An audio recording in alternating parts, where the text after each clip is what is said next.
tapos send po ako ng ano, ng picture dun sa app. Po? Magsisend ako ng picture dun sa Lalamove app. Sige po. Project po yung mismong ano, baka maya walang laman yung parang pouch niya. Ha? Okay, sige sir. Okay, on the way ako dun. Sige sir. Okay, thank Okay you. po. Thank you.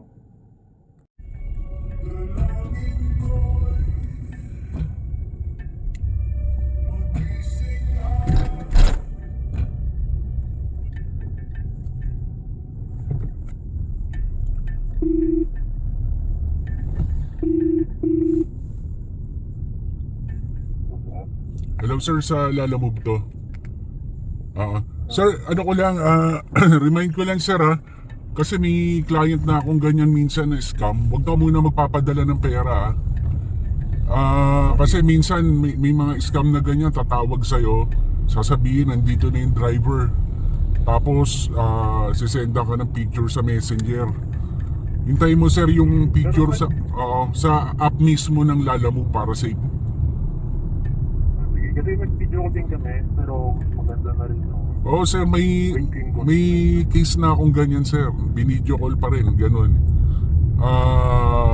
Pagdating ko dun sa location, wala naman yung ano, pipick upan. Kasi minsan may bogo sila na sasabihin nila, nandito na yung driver, tapos may tatawag sa yung driver, sir, okay na, napicturean ko na. Ganun. Hintayin mo lang sir yung ano, send ko sa app. Reminder lang sir kasi maraming scam na ganyan, naalala ko. Oo, magbabayad pa kayo ng ano rin eh. Okay sir, tawag ako sa inyo pag nandun na. Tapos sa app mismo sir ng Lalamove, doon ko papadala. Okay sir, okay. Sige sir, thank you. Thank you.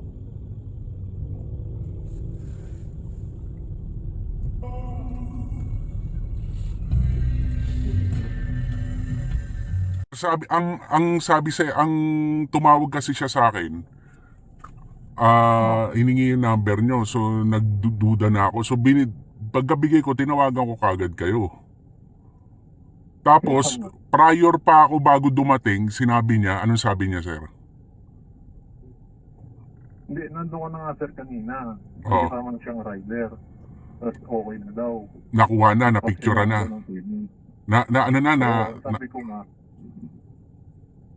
Sabi ko, may usapan kami ng rider.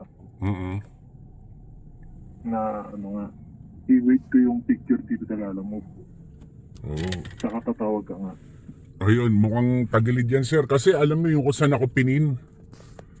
Alanganin tong lugar na to eh. Wala namang parang ano eh. Tsaka bakit hindi ipipin sa ano niya, sa mismong pinaka bahay? Ikaw ba sir ayun.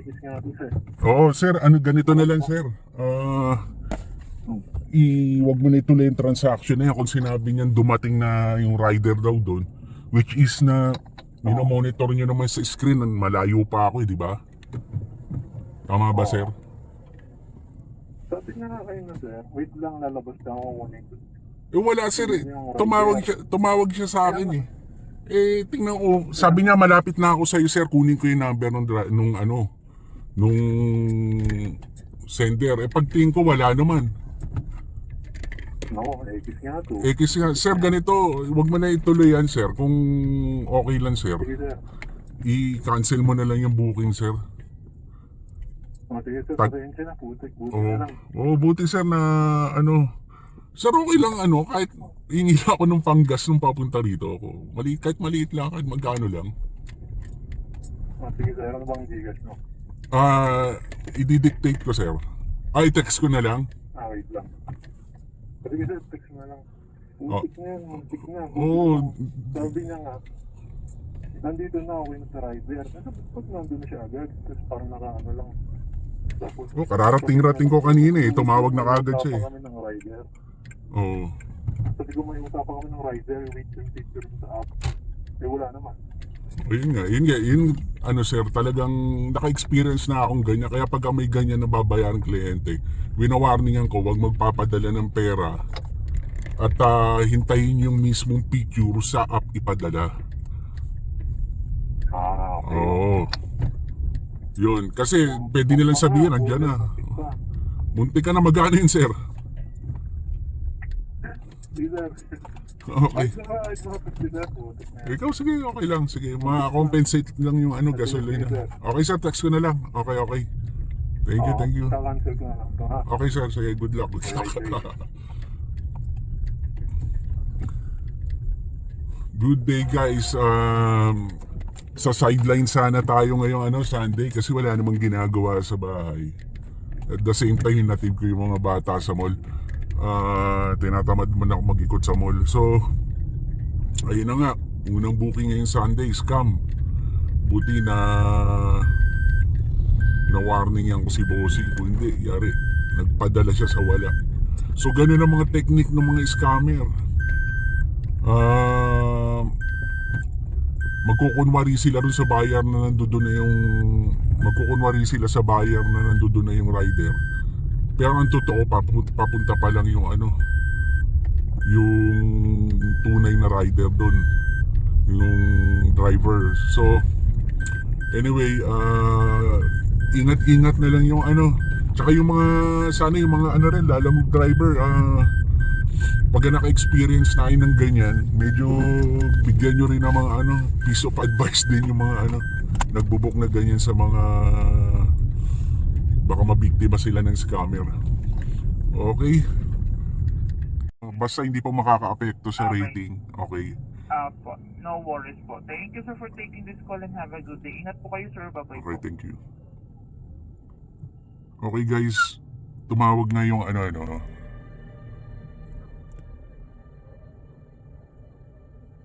Yan guys, so tumawag na yung Lalamove support. So tinanong kay ma'am, mababawasan ba yung rating namin? Tapos ayun, sabi niya hindi pa makaka-apekto kasi si customer po ang nag-request, tsaka yung reason po is scammer yung ano, scam booking. So pag ganun pala guys, hindi tayo malelesan. So yun guys, inform ko rin lang din sa inyo yun.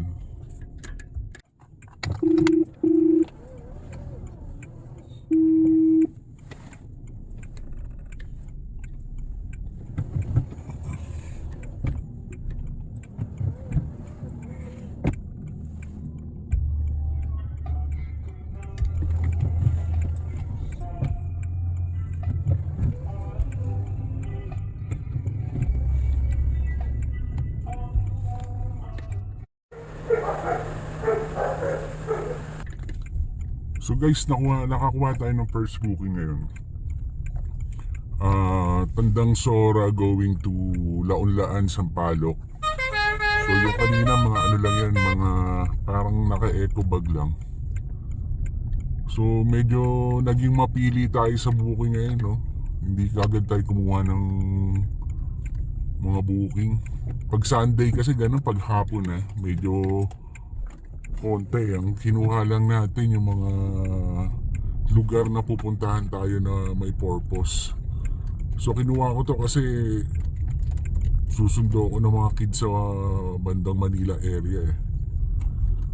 So kanina may nakuha sana tayo, kaya lang scam booking. So ito, hatid muna natin, pooling to. Tinanong ko si sir, hindi naman daw minamadali. Tingnan natin kung may isasabay pa tayo. Kasi maluwag pa naman konti lang kasi yung pinadala doon ng client. So check natin, medyo mahirap ang booking ngayon pag Sunday. So pag Sunday, mga ano, tama lang talaga pahinga wala talaga masyadong booking. Bonus na rin lang. Kaya yung isang sasakyan kong pinapaboundaryhan ko din, pinapaboundary ko yan MVP. Pag Sunday, free na sa kanya yun Hindi ko na siya sinisingil. Sabi ko yung kikitain ng Sunday, sa'yo na yan. So pakonsuelo na ba yun? And then pagka coding naman, kalahati lang yung hinihingi kong boundary. Yun ang usapan namin. So ano siya, 900 pesos. Pagka coding day, hinihingi ko lang sa kanya is 450 pesos. Ganun lang. So okay guys, atid muna natin to. Okay guys, may nakuha tayong second booking, no? Tandang Sora going to Panay Avenue, Diliman, 250 pesos. Tawagan muna natin yung customer.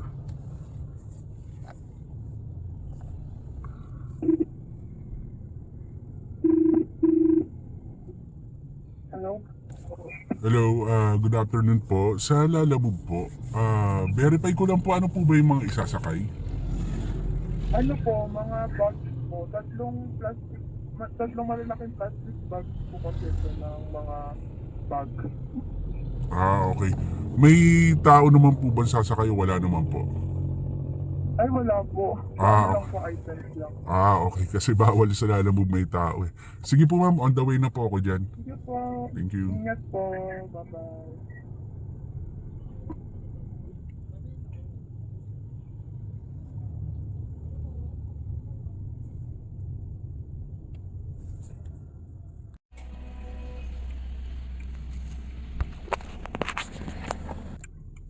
Okay guys, na-pick up na natin yung second booking, no? So sa Diliman to, Panay Avenue. Unahin muna natin to i-drop tapos yung pooling. So parang mga rugs to eh. Tela. Okay.